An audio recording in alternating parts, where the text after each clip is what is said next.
with parents themselves about these issues. Because it's not a simplistic let young people get married issue. A lot of young people don't know what they're getting into when they get married. They don't know what responsibility is. They don't know what a job is. They don't know what it means to be a decent husband or raise kids. And you know, if a 19-year-old gets married and gets his wife pregnant and they're having a kid before they're 20, right? They're kids themselves, mentally at least, right? Islamically, in the Shari'i sense, they're old enough to get married. But that doesn't mean they're socially mature, they're religiously mature, they're spiritually mature. All these maturities are missing, right? So it's a conversation where level heads from every side have to come together and have a chat. I personally believe this is a problem across the world for Muslims. You know, Desi Muslims are our sampling because that's us, but it's across the world that this is an issue. You know, illicit relationships are rampant in Egypt. They're rampant in Algeria. They're rampant in Pakistan. They're not just here. Muslims are, you know, young kids are doing whatever they're doing, even in Muslim kids in India and Bangladesh, everywhere, right? It's one thing to just close your eyes and say Inna lillahi wa inna ilayhi raji'un. Those are the modern people. They're not the Masjid people. That's the majority of the ummah, man. 99.5% of the ummah is that. So if you just say Inna lillahi wa inna ilayhi raji'un, now what's left? You know what I'm saying? And what's also happening at the same time, the 0.05% that's left, not even 0.5, that's too generous. 0.05% that's left is too busy arguing about which scholar is not on the path, and which masjid you should not go to, and what, you know, how long your beard has to be, and, you know, dude, we can discuss that in good times. When we're in good times, we can discuss what color clothes are closer to the sunnah.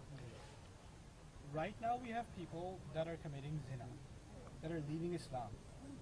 That you go and tell them, you tell a young guy who comes in with their earring, right? That's haram. This guy's almost leaving Islam. The fact that he showed up to the masjid is a big deal. So in his mind, it's not just halal or haram, it's like earring or Islam. What should I pick? Well, I kind of like my earring. You know what I'm saying?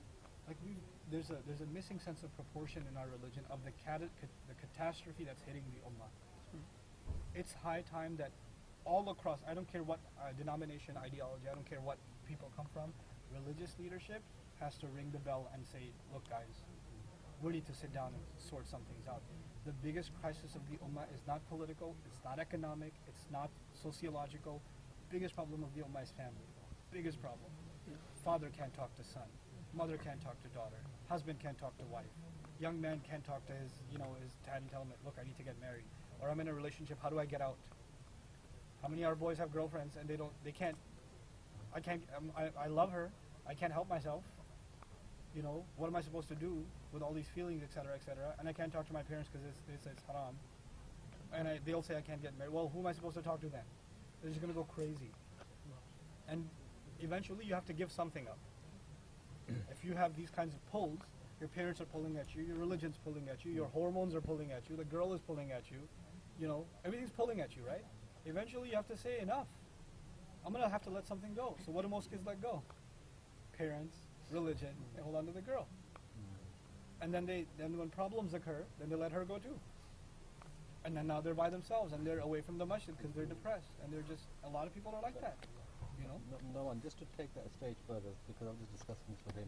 I've got kids, we send them to the madrasa, they're like under 16, a little under control.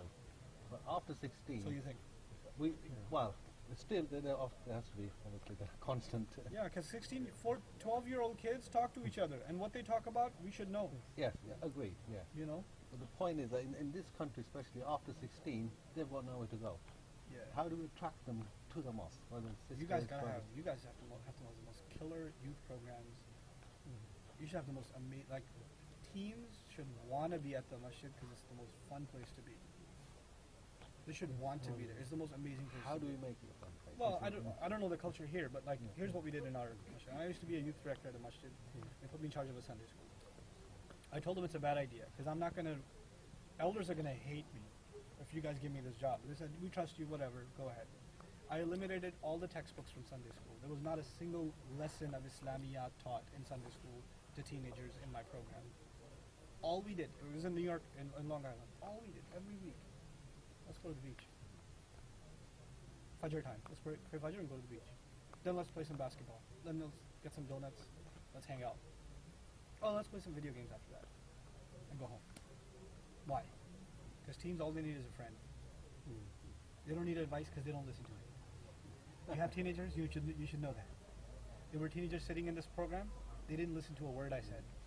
Not last night, not now. And that's okay, because they're teenagers. It's all right. We have to know who they are. All they need is, and probably the only reason they came is a friend was coming. They just operate with friends. That's their operating system. Okay?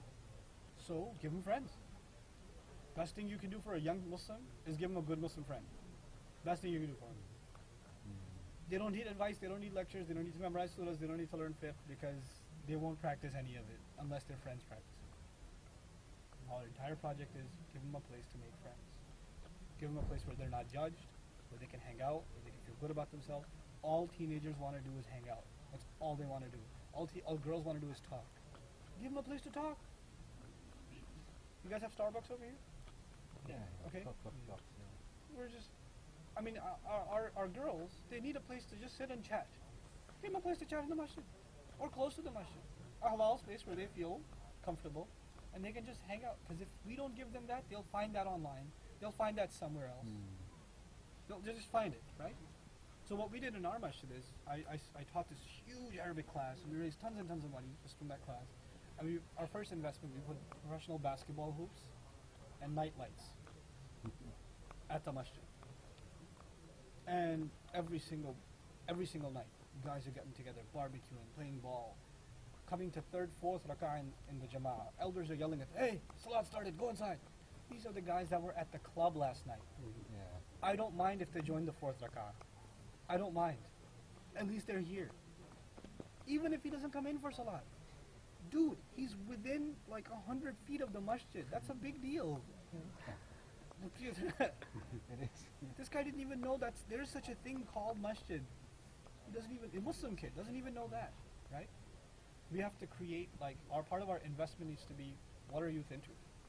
When we become religious, we stay in our religious cocoon. We Yeah. forget the rest of the ummah. That's correct. And how they're suffering. And this is what we. It has to change. And plus, the other thing is, look at the prophets, right? Alayhi salatu wasalam. Salih alayhi salam, good example. He would go to the business places of people, where the sinners are. He'd go to where the sinners are to go talk to them, right? We, religious folks, will never be seen near city center, near the club scene, near the party. Why? Because that's haram, astaghfirullah al-azim, right? Don't deal with those people. You have family members that are liberals, you don't even hang out with them, don't even talk to them. Because they're too liberal. We have to hang out with our own kind. What's the whole point of da'wah? You go to people that are the farthest from you, and you bring them into your fold, you invite them, right? And if you really want to see change, it won't happen at the large scale level. It'll happen with you becoming a mentor for a handful of people, somebody else become a mentor for some other handful of people that are hanging out and getting together. It's a very human interaction type thing, you know? So, and that's the same that goes for like ISA, which I still can't understand. You call it ISA. I'm going to make so much fun of that in my next year's lectures. What do they call their MSAs? They're so impressed with Apple. Yeah. Just one question from us, obviously. We have a good sized mosque in West London, in Harrow. Okay, now the thing is, if we need to invite You don't need to invite. what's the process? You One or two totally talk. don't need to invite. Just to attract the youth as well. I'm not coming. Already, had enough. No, it's look, guys. I can't preach something and not practice it myself, right? One of the main messages myself and Sheikh Abdul Nasser try to deliver is family first, right? Of course. So me leaving home and traveling this far away from family will happen. If it'll happen once a year. Oh, I That's see. it. That's a cap for me. You know, so I'm thinking about, and even that's a struggle, right? So I'm gonna try to convince my family to maybe do like every December, maybe make a trip to Europe, whether it be UK or somewhere else, Sure. but once a year. That's all I can afford to do. And even that, I'm hoping next time I can convince my entire family to come, Come with you. so that I'm with the kids and stuff. Yes. People, and alhamdulillah, because of the internet and things like that, you guys know a lot more of me before I even got here, Yes. right? So Yes. it's so alhamdulillah that there's that facility. But yeah, a lot of people ask about different masjids and stuff. I just can't. Not more often though. But it's me and Abdul Nasser. There's two guys that travel. Abdul Nasser, I'm hoping, comes in the middle of every year, so maybe like May, June-ish. Possibly, yes. Possibly. I'll announce that tomorrow officially, but it's a possibility. And I'm thinking of making bayina, like me coming like at the end of every year. I think a regular thing. So we're hoping to make that like a regular schedule, inshallah, so that people know when to expect us to. You know, we can't give more than that because our hands are tied over there. You know? Nouman, do you still run your 10-day courses in the I US? don't anymore. I trained. I'm in the middle of finishing training for 3 of my students, and they started running them. And by the end of this year, I'll probably have 3 more and a couple of sisters too that can run them. I actually want to create an army of students that can teach that 10-day course. Good. Inshallah. And when will you upload your daughter's videos?